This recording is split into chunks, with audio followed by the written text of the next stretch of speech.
Hi there, welcome to Ready Recipes with Education Futures Trust. I'm Ray, I'm the nutritionist at EFT. The temperature has taken another drop. We're getting quite cold now, definitely winter, no longer feeling too autumnal. So I thought it'd be really nice to have some lovely, warming, comfort family food, and it is our last recipe, so I thought it'd be really nice if everyone likes what we're making. And always a popular choice in most households, no matter how fussy, is a bit of toad in the hole. We're going to do that with some mash and some onion gravy. So first things first, you want to get your oven on, heating up. So you want it about 230 degrees, 210 with a fan oven or gas mark 8. And then you need a baking tray. So you want something nice and large, you can use something like that, nice and thin.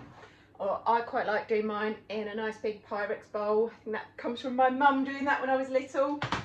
Yeah, so let's get cooking. So first up, take your roasting dish and you want a few tablespoons of oil in there. Good cover in the bottom. You won't be eating all of that, so don't worry. And we'll get that in the oven to heat up. Secret to a good toad in the hole is making sure when you get that pan out to put your batter in, you put it on top of somewhere hot to keep the pan hot, pour the batter in. Same with Yorkshire puddings as well. Alright, next up we're going to peel. I've done mine. We're going to peel and quarter 800 grams of potatoes. And that's for the mash. We'll get that on. You want to cover those in cold water for even cooking, and a pinch of salt in the water there, and we'll get that going up to the boil. And then they want to simmer for about 20 minutes while you get on with everything else. Right, once your oil is heated up, we're going to pop the sausages in. You can use any sausages for this. Then I'm using 8. You can use less or more depending on your family size. I'm sure you can squeeze a few more in. Doesn't matter where they go at the moment, we're just doing that for colour. So pop them back in till they're nice and brown. While the sausages are browning, we're going to make our batter. I've got 3 eggs in the bowl there. I'm going to add half a pint of milk and 115 grams of flour. I'm going to give that a nice whisk up with a little pinch of salt.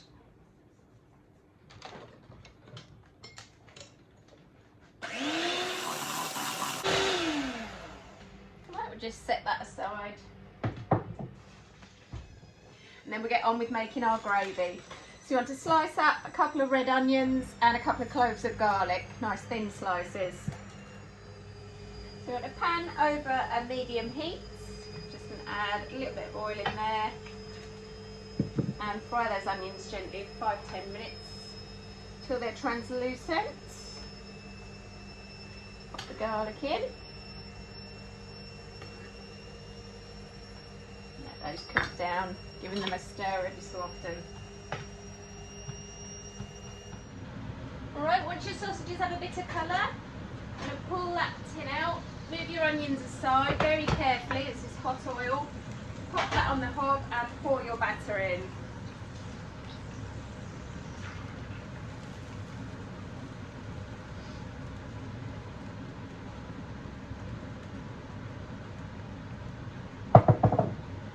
Spread these out a little bit.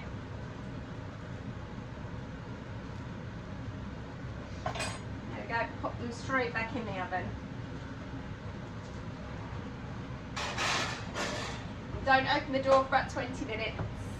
Right, get this back on there. If you're using balsamic vinegar, you want about 6 tablespoons.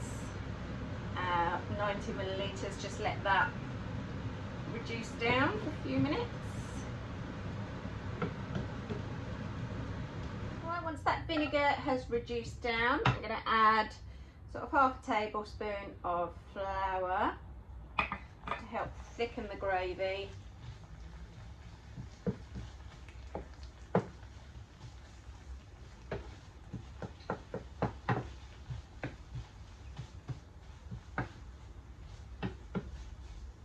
I'm going to add half a stock pot, so we can add half a stock cube and some water.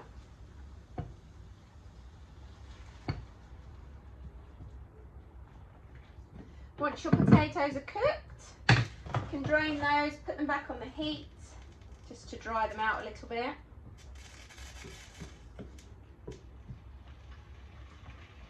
Just want 30 seconds back on the heat. And then we'll mash those up with a splash of milk and a knob of butter. Alright, once your toad in the hole's had 20 minutes, have a little look at it. If it's not cooked, you can give it a few minutes more. And then also you can add some more water to your gravy, get that how you like. And I've cooked off some nice broccoli and I have some sweet corn to go with mine. Thank you for doing our last ready recipes in this series. Hope you enjoy your toad in the hole, yummy mashed potatoes, some nice full tummies with lovely onion gravy. Let me know how it goes. I'll post my email address and telephone number with the video. And yeah, hopefully we're back in the future doing some more videos. Let us know if there's something you'd like to see, if there's a change you'd like to see in the project. We'd love to know moving forward. And I hope to see you again in the future. I've really enjoyed these videos. Bye.